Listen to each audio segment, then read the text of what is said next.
ನೀವು Ola EV scooter ಖರೀದಿಸಲಿಕ್ಕೆ ಮುಂದಾಗಿದ್ದೀರಾ? ಹಾಗಿದ್ರೆ ಈ ವರದಿಯನ್ನೊಮ್ಮೆ ನೀವು ನೋಡಲೇಬೇಕು. ಬಳಿಕ ಖರೀದಿಸಬೇಕಾ ಬೇಡವಾ ಅಂತ ನಿರ್ಧಾರವನ್ನ ತೆಗೆದುಕೊಳ್ಳಿ. ಓಲಾ ಇವಿ ಸ್ಕೂಟರ್ ಖರೀದಿದಾರರೇ ಒಮ್ಮೆ ಯೋಚಿಸಿ. ಮುಂದೆ ನಿಮ್ಮ ಸ್ಕೂಟರ್ ಇದೇ ರೀತಿ ನಿಲ್ಲಬಹುದು. ಓಲಾ ಖರೀದಿಸಿದ ಗ್ರಾಹಕರ ಅಳಲು ಕೇಳೋರ್ಯಾರು?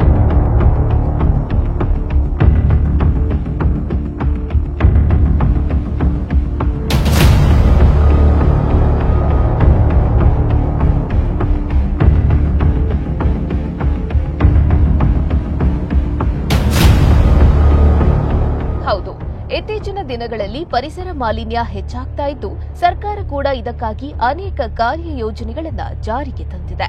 ಅದರಂತೆ ದೇಶದಲ್ಲಿ ಪರಿಸರ ಮಾಲಿನ್ಯ ನಿಯಂತ್ರಣಕ್ಕೆಂದೇ ವಿದ್ಯುತ್ ಚಾಲಿತ ವಾಹನಗಳ ಬಳಕೆಗೆ ಸರ್ಕಾರ ವಿಶೇಷ ಪ್ರೋತ್ಸಾಹವನ್ನು ನೀಡುತ್ತಿದೆ. ಜನರು ಕೂಡ ವಿದ್ಯುತ್ ಚಾಲಿತ ವಾಹನಗಳ ಬಳಕೆಯಿಂದ ನೆಮ್ಮದಿ ಕಂಡುಕೊಂಡಿದ್ದಾರೆ. ಆದರೆ ಇದೀಗ ಮಂಗಳೂರಿನಲ್ಲಿ ಗ್ರಾಹಕರು ವಿದ್ಯುತ್ ಚಾಲಿತ ಸ್ಕೂಟರ್ ಯಾಕಾಗಿ ಖರೀದಿ ಮಾಡಿದೆವೋ ಎನ್ನುವಂತಹ ಸ್ಥಿತಿಗೆ ಬಂದಿದ್ದಾರೆ ಎನ್ನುತ್ತಾರೆ ಓಲಾ ಸ್ಕೂಟರ್ ಗ್ರಾಹಕರು. ನನ್ನ ಹೆಸರು ಅನುದೀಪ್ ಕುಮಾರ್ ಅಂತ. ನಾನು ಮೂಡುಬಿದಿರೆಯಿಂದ ಬಂದಿದ್ದೇನೆ ಓಲಾ ಸರ್ವಿಸ್ ಸೆಂಟರ್ಗೆ. ಆಲ್ಮೋಸ್ಟ್ ನನ್ನದೊಂದು ಓಲಾ ಸರ್ವಿಸ್ ಸೆಂಟರಲ್ಲಿ ನನ್ನೊಂದು ಗಾಡಿ 10 ದಿವಸದಿಂದ ಅಲ್ಲೇ ಸರ್ವಿಸ್ ಇಟ್ಟಿದ್ದು ಅಲ್ಲೇ ಬಿದ್ದಿದೆ. ಇನ್ನೂ ಕೂಡ ಯಾರು ಕೂಡ ಅದನ್ನು ಟಚ್ ಮಾಡಲಿಲ್ಲ, ಎಂತ ಸಹ ಮಾಡಲಿಲ್ಲ. ಮೂಡುಬಿದಿರೆಯಲ್ಲಿ ಇದೆ. ನಾನು ಮೂಡುಬಿದಿರೆಯಲ್ಲಿ ಕೇಳಿದರೆ ಹೇಳ್ತಿದ್ದಾರೆ ಅವರು ಮಂಗಳೂರಲ್ಲಿ ಟೆಕ್ನಿಷಿಯನ್ ಇದ್ದಾರೆ, ಅವರು ಬರ್ತಿಲ್ಲ ಅಂತ. ನಾನು ಮಂಗಳೂರಿಗೆ 2 ದಿವಸದಿಂದ ಬರ್ತಿದ್ದೇನೆ. ಇಲ್ಲಿ ಯಾರು ಮಾತಾಡಲಿಕ್ಕೂ ಇಲ್ಲ, ರೆಸ್ಪಾಂಡ್ ಮಾಡಲಿಕ್ಕಿಲ್ಲ. ನಮಗೆ ಏನು ವಿಷಯ ಎಂತ ಬಂದಿದ್ದೀರ ಅಂತ ಒಂದು ಕೇಳಲಿಕ್ಕೆ ಸಹ ಯಾರಿಲ್ಲ. ಇಲ್ಲಿ ಬಂದು ಮ್ಯಾನೇಜರ್ ಆಗಲಿ ಸೂಪರ್ವೈಸರ್ ಯಾರು ನಮ್ಮ ಕಣ್ಣಿಗೆ ಕಾಣ್ತಾ ಇಲ್ಲ. ನಾವು ಅವರ ಹತ್ರ ಕೇಳಿದರೆ ಹೇಳ್ತಿದ್ದಾರೆ ಅವರು ನಾವು ರಿಸೈನ್ ಮಾಡಿದ್ದೇವೆ, ನಮಗೂ ಇದಕ್ಕೆ ಸಂಬಂಧ ಇಲ್ಲ, ನಾವು ಈ ತಿಂಗಳ ಕೊನೆಯಲ್ಲಿ ಮಾಡ್ತಿದ್ದೇವೆ, ಇನ್ನೊಂದು 2 ದಿವಸದಲ್ಲಿದ್ದೇವೆ, ನಾವು ನೋಟಿಸ್ ಪೀರಿಯಡ್ ಇದ್ದೇವೆ ಅಂತ ನಮಗೆ ಕಾರಣಗಳನ್ನು ಹೇಳ್ತಿದ್ದಾರೆ. ಅದಲ್ಲದೆ ನಮ್ಮದು ಇವಾಗ ಬೇರೆ ಪೆಟ್ರೋಲ್ ಸ್ಕೂಟರ್ ಏನಾದರೂ ಆಗಿದ್ದಿದ್ರೆ ಇಷ್ಟೊಂದು ಸಮಸ್ಯೆ ಆಗ್ತಿರಲಿಲ್ಲ. 1-2 ದಿವಸದಲ್ಲಿ ಸರ್ವಿಸ್ ಮಾಡಿ ಕೊಡ್ತಿದ್ರು. ನಮಗೆ ತುಂಬ ಸಮಸ್ಯೆ ಉಂಟಾಗಿದೆ ಈ ಥರ. ನೀವೇ ನೋಡ್ಬೋದು, ಕಮ್ಮಿ ಅಂದರೂ ಇಲ್ಲಿ ಒಂದು 200-300 ಸ್ಕೂಟರ್ ಇಲ್ಲಿ ಇದ್ದೆ. ಇವಾಗ ಸರ್ವಿಸ್ ಸೆಂಟ್ರಿಗೆ ಬಂದದ್ದು ಹಾಗೇ ಇದೆ. ಈಗ ಹೇಳೋದಾದರೆ ಕೆಲವೊಂದು ಸ್ವಿಗ್ಗಿ ಅವರ ಸ್ಕೂಟರ್, ಡೈಲಿ ಇ-ಕಾಮರ್ಸಲ್ಲೆಲ್ಲ ಕೆಲಸ ಮಾಡೋರ ಸ್ಕೂಟರ್ ಎಲ್ಲ ಹೀಗೆ ಬಿದ್ದಿದೆ.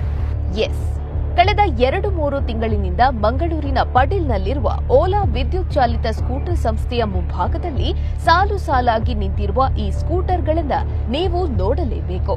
ಸಂಸ್ಥೆಯಿಂದ ಸಮರ್ಪಕ ನಿರ್ವಹಣೆ ಇಲ್ಲದೆ ಕಳೆದ 3 ತಿಂಗಳ ಹಿಂದೆ ಸರ್ವಿಸ್ಗೆ ಇಟ್ಟ ವಾಹನಗಳು ಗ್ರಾಹಕರಿಗೆ ನೀಡದೆ ಸಂಸ್ಥೆಯ ಆಡಳಿತ ಮಂಡಳಿ ಕೈಚೆಲ್ಲಿ ಕುಳಿತಿದೆ ಎನ್ನುವ ಆರೋಪ ವ್ಯಕ್ತ ಆಗಿದೆ.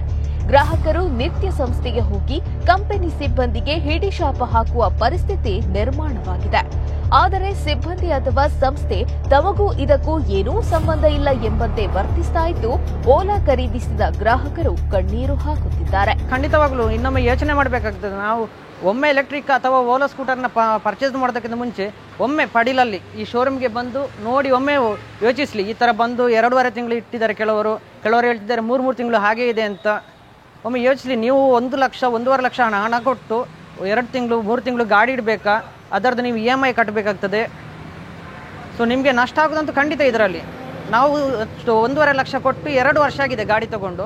2 ವರ್ಷದಲ್ಲಿ ಈಗ ಪುನಃ ಅದು ಓಡ್ತಾನಿಲ್ಲ. 10 ದಿವಸದಿಂದ ಅದು ಶೋರೂಮಲ್ಲಿ ಬಿದ್ದಿದೆ. ಈಗ ಅದನ್ನು ಟಚ್ ಕೂಡ ಮಾಡಲಿಲ್ಲ ಯಾರು, ಮಳೆಯಲ್ಲಿ ಬಿದ್ದಿದ್ದಲ್ಲಿ.